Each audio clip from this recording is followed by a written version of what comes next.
Welcome to the seminar here with KCB. KCB is, I feel fortunate to be here with Peter Knell of KCB. KCB is perhaps our longest standing investment partner. We've been working with KCB Properties since 2003. And the thing I really appreciate about KCB, they're a family office, so they're investing along with all of you. And when they feel like the time's not quite right for putting more money in real estate because maybe the market's too frothy, like right before, like a couple, 3 years before the financial crisis, they just backed away from making new investments because their money's at risk too. So it's been a great partnership. Peter, a very accomplished individual, besides running the properties here, one of the co-directors. He's a composer, a Fulbright scholar, just an all-around Renaissance man. So I guess as a composer, you kind of have to process a lot of disparate information at once.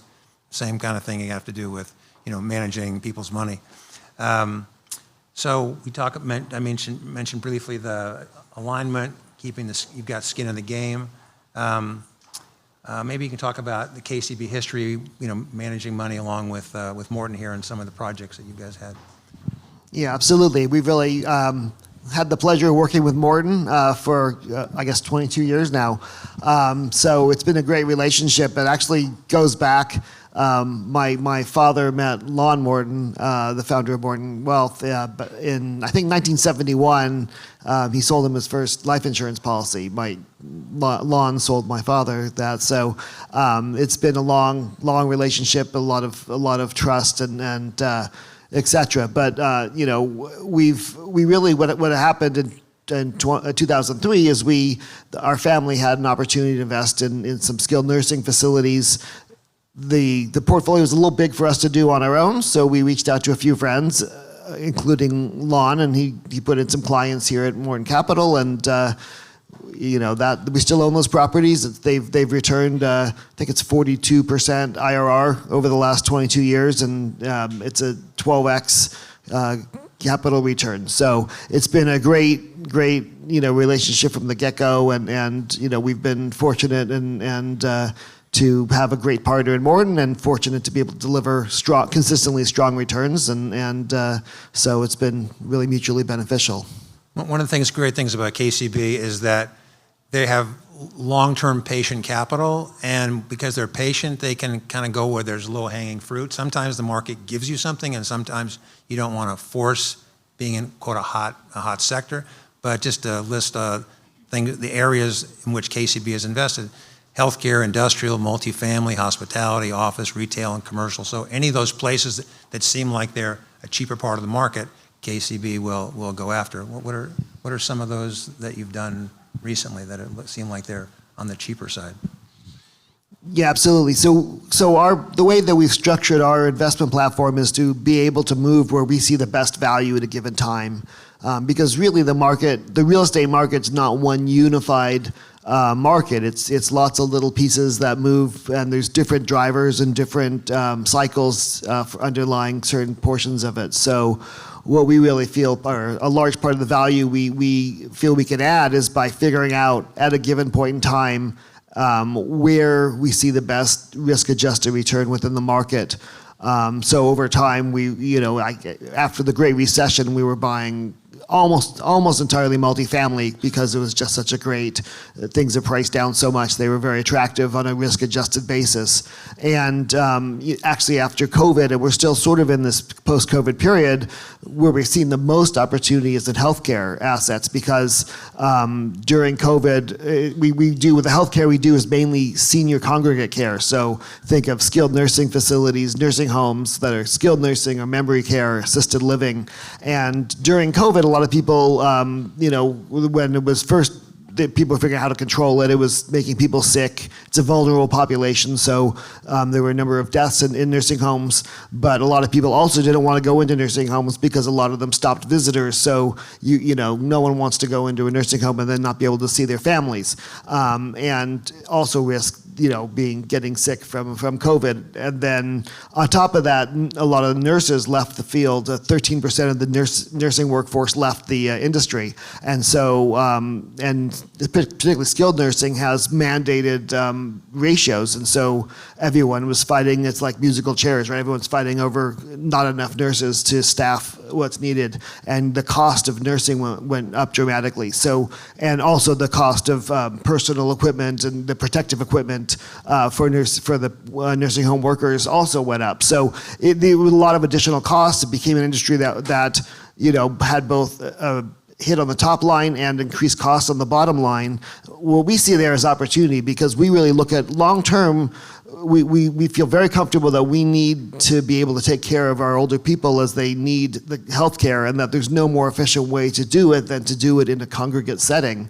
So for us, when there's a negative sentiment and some headwinds in terms of operations, it's a great time to actually be buying, because you're buying value.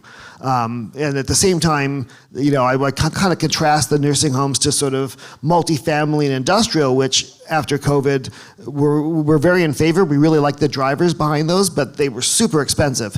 And so we were really able to buy quite a bit of healthcare within KCB 7. We're currently deploying KCB 8. Right now, about 53% of what we've acquired is healthcare. But we've also been able to now buy some industrial and multifamily, where the prices, because those prices have dropped significantly over the last couple of years. So we're seeing a better overall buying environment, but still healthcare has been one of the more attractive areas for us. So you seem to, from what I've observed from your funds, is you seem to get cash flow going pretty quickly to investors. So why don't you talk about it? Yeah, well, we try to. We really developed our real estate strategy as a family office, and what our needs are as a family is to have long-term cash flow and that's also happens to be tax efficient and has good, historically been a great inflation protector, because the rents and other things typically increase with or above inflation. So it's got a really nice sort of trifecta of benefits for a taxable family.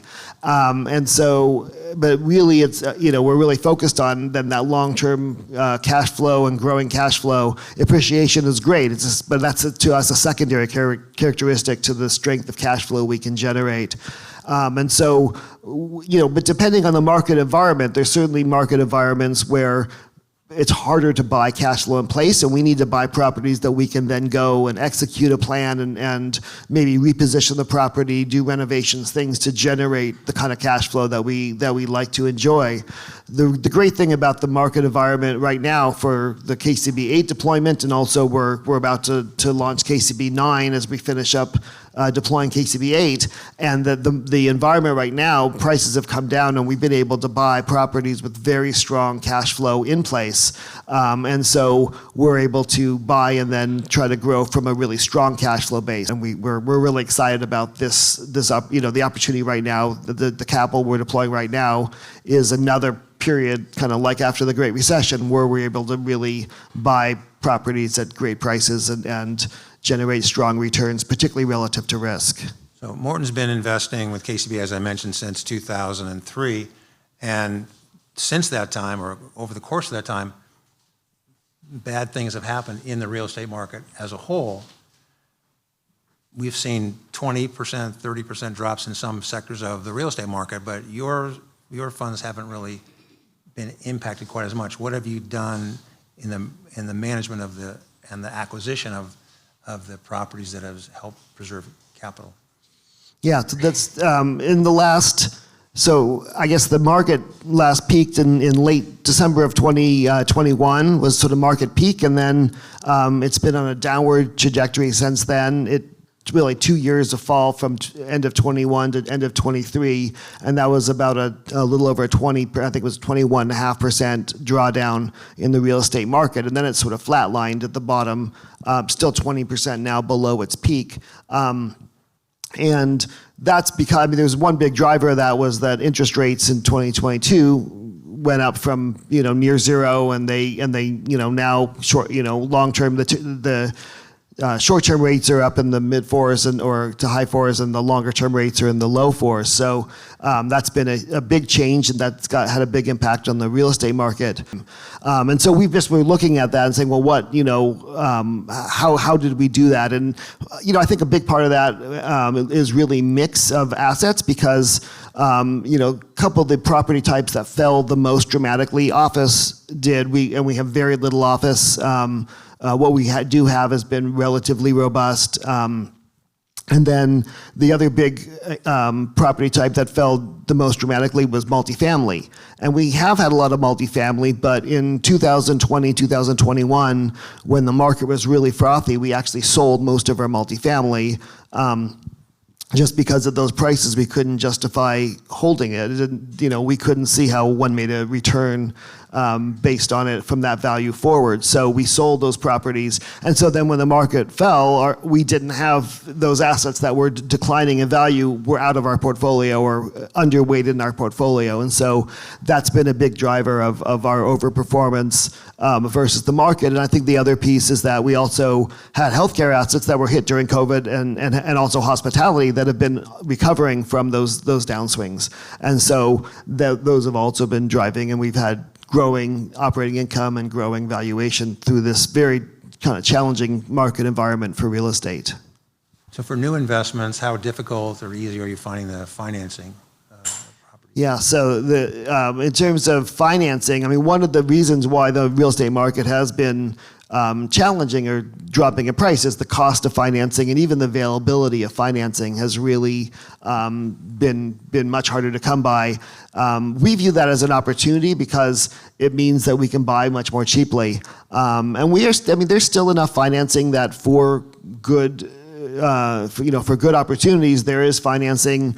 The rates, are higher than they were, but that's already baked into our projections. And so, we actually like that, because it means if rates go down, we have upside that we're not underwriting, and if rates stay where they are, then we're getting the returns that we expect. So it's definitely, it's been more of a challenging market for some of the particularly hospitality assets that have loans that have come up in the last couple of years, where particularly when they're smaller, a lot of lenders just don't want to spin up your whole machine for a small loan. Takes more doing. So we've actually been paying off loans in many cases, where using cash that we've generated to be able to pay off and own these properties without debt, which we like, particularly for the hospitality assets. And with the cost of debt right now, you're paying anyway 12-15% interest rates for hospitality debt. You may as well own it and get that cash flow for yourself rather than paying it to somebody else. So a couple of questions. Your properties are spread all across the country, although I know you don't go in certain states. Can you talk about how you have partners that are sourcing those places, and also some of the things you do to sort of mitigate against risk, and also the valuation gap? You talk about how you're in a sort of sweet spot valuation-wise. Yeah. So a few things. So one of the main way that we acquire new properties is we work with operators around the country. So these are people who have a lot of local knowledge and expertise and property type expertise that we're able to leverage their knowledge. They typically don't have enough capital. So what they're looking for is someone to come in with most of the capital. But very importantly, I think Bruce started out by talking about how, we're really aligned that when in every KCB fund that we do, my family has been the largest investor, and we really then think as an owner, not as a manager. And what we really want is, when we work with the operator, we want the same thing. And in fact, that's core to our investment philosophy, is that our partners that we're working with are aligned with us, and aligned with us not just on the upside but on the downside as well. So they're putting their own capital into these transactions, because we believe that speaks louder than words. They can tell us what a great deal it is, but when they're putting their own money in a meaningful amount, then that really means they believe in it. Doesn't mean they're always right, but it means at least they believe in it. And so that's important to us, to have that alignment with our partners.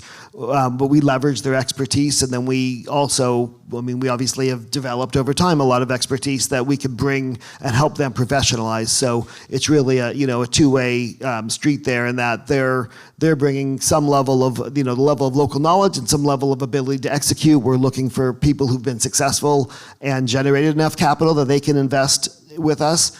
As well, but we are also helping them professionalize in certain ways. We're bringing insurance relationships, lender relationships, and just making sure that they stay on task and help solve problems with them when they need it.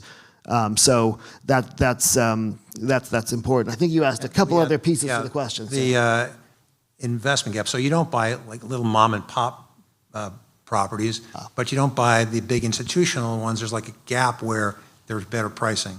Yeah, that's great. So, we play in a part of the market. Some people call it the lower middle market. We call it the funding gap, which is basically, most institutional real estate funds start at sort of 500 million plus, and they're looking to put out at least 25 million of capital, 50 million of capital into individual deals. There's actually been, throughout my career and previous to that, this sort of piece of the market where it's the transactions are too small for those large funds, institutional funds, and too big for sort of mom and pop, investors. And so there's this just area where there's a lot less efficiency, a lot less capital, and there's a lot of properties within that part of the market. And so one of the things that we do is we raise capital, we raise funds of the size that allows us to access that piece of the market where we've been historically able to really find better returns relative to risk. I think I'm quoting you when you've said before that the real money is made on the purchase, as opposed to like. Yeah, that's right. With probably any asset, if you acquire it badly, it's hard to make money if you overpay for something. If you buy it right, that's the biggest piece of the equation. You then do have to execute the plan, and so we have a whole team dedicated to making sure that our partners are primarily in charge of execution, and I know there's other groups that do similar strategy and they just sort of hand off the capital and let the partners go. But we actually have a whole, about almost probably a third of our team focused on making sure the partners are successful. So, because our goal is, it's our capital, it's our return that we're trying to generate. If our partners are doing everything they need to do, then that's great. But usually there's value we can add by staying on top of them and by helping them when they don't know what to do. So. Or keep them on track if they're going off the rails a little bit. So, we spend a lot of energy, making sure that while most of the value is created in the buy, you got to, especially in a longer term hold, you really have to think about how do we continue to help get the assets to achieve the business plan, and then maintain what's the next business plan that needs to be implemented that wasn't part of the original acquisition, but when you own something long term, you need to keep thinking what's changing in the market, what's the competition, and how do we continue to optimize this asset and generate the best returns we can. I'll ask one more question, then we'll open up to questions from the audience. But you have a pretty sophisticated risk mitigation process. Like you don't want to be in certain places where there's maybe hurricanes, or I think up north you've got some other things. But what are some of those things you're trying to avoid? Yeah, absolutely. So there's a few things. We've implemented through time, and some of this is learning as we've gone, and that some of the deficits that our partners have, one of those is risk management. So people doing real estate usually are very, our operators are optimists, and we're the ones saying, okay, what could go wrong, and how do we protect against that? So we've created our own insurance pool that we then control what the insurance is, and make sure that it's really comprehensive and what we need for to protect the downside risk. And so we've implemented proactive measures of the properties to try to then reduce the frequency of claims and things like that. But then we also have really looked at the world and said, one of the biggest things happening right now in the world is climate change, and property is very exposed to climate change. And we've had a couple properties through time that got hit by hurricanes, or that's the worst is when you get a flood, which was happened to two of our properties. And insurance pays for the immediate damage, but then you pay it back for that with interest on your insurance rates going forward. Plus, They don't cover, it's always a little bit like when we had one property, it flooded about 4 to 6 feet of water through the property, and the insurance paid for all, fixing all the first floor units, but the second floor units then were sitting vacant for 2 years, and so we went through all those and changed out the air conditioning and changed out the plumbing stops, because last thing we wanted was to have dried out plumbing stops and then flood the apartments we just renovated. So insurance didn't pay for those proactive things that we did to make sure that the improvements we made were retained. And so we've gotten very careful about where are we investing and how are we mitigating risk as the climate changes. What are the major climate risks? What parts of the country have less risk? And if we're investing in an area with more risk, are we getting enough return to justify taking that risk? And so that's kind of all part of our, we've moved from being very bottom, looking at sort of bottoms up, where do we find good individual deals, to also thinking top down and saying where do we want to be deploying capital in this world of ours that's shifting and changing, and where are there wildfire risks, where are there drought risks or hurricane or hailstorms, and I mean there's so many things that affect the real estate directly or indirectly, insurance rates, or indirectly population and job security. Great. Anybody have a question? Dave? I've got a couple of them.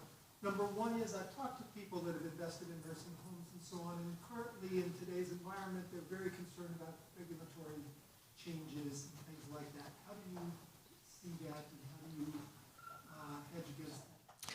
Yeah, so great question about nursing homes and regulatory risk. And so I will separate, because within our nursing homes, we usually are including a few different things. And so there's the skilled nursing facilities, which are almost all government reimbursement, Medicare, Medicaid. And so you're really worried primarily about changes to rates. Do they cut rates? Do they, or do they continue to increase rates commensurate with increasing costs through time? And then we also have memory care and assisted living, which are typically private pay. And so then it's a question of, whether there's regulations that force you to increase staffing or costs, or whether the people can afford to actually put their parents into these facilities, or the parents can pay for themselves to be in the facility. So there's different risks, which we kind of like, because it does also create some diversification of risks. We certainly we did our first investment in nursing homes back in 2003 in California. We looked at and said, my first response was, no, this doesn't make sense to do. Every year California proposes about a 10% cut to the reimbursement rate. And so we looked at it, and every year they did propose a 10% cut, or they were at the time, and then they would end up, after all the lobbyists got to work, and it was 2-3% increase every year. So I think if fundamentally there's a sort of societal political assumption that or thesis that we have an older population that is growing. Those people need health care, and the most efficient way to provide the care. One of our partners said, I love this, who operates these things. He said, most people need about 45 minutes of care a day, but they don't need it at one time. They need it spread throughout the day and at unpredictable times. And so taking care of that in a home care type of environment is very difficult, because you don't have someone available when someone needs the care throughout the day. But it means that in a congregate situation, you can have somewhat a proportion of staffing taking care of a larger number of people, because not everyone hopefully needs their care all at the same time. And so I have not yet seen a model that's as efficient and I don't see how we could do it without congregate care. And so the thought is, well, we need this. It's the best way to provide it.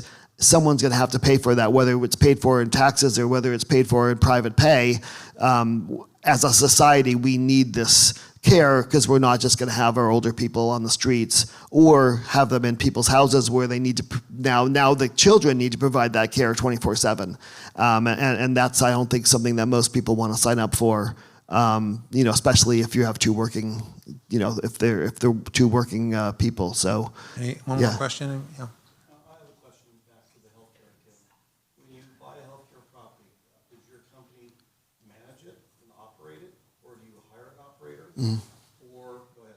Yeah, so is there another or?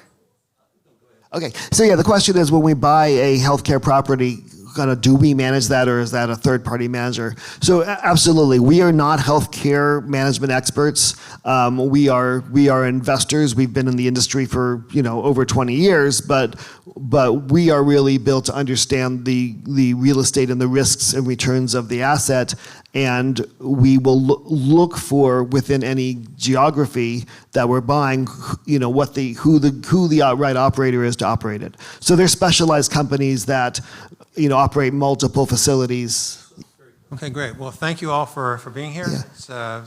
It's been a great part. Thanks everyone. And by the way, I did bring with me some KCB baseball caps. So if anyone would love to have a KCB baseball cap, come see me up front because I've got a little bag of them over there. And thank you all for your attention. I was late in the day, and hopefully I'll see you at the cocktails. Hop hour upstairs. Yeah.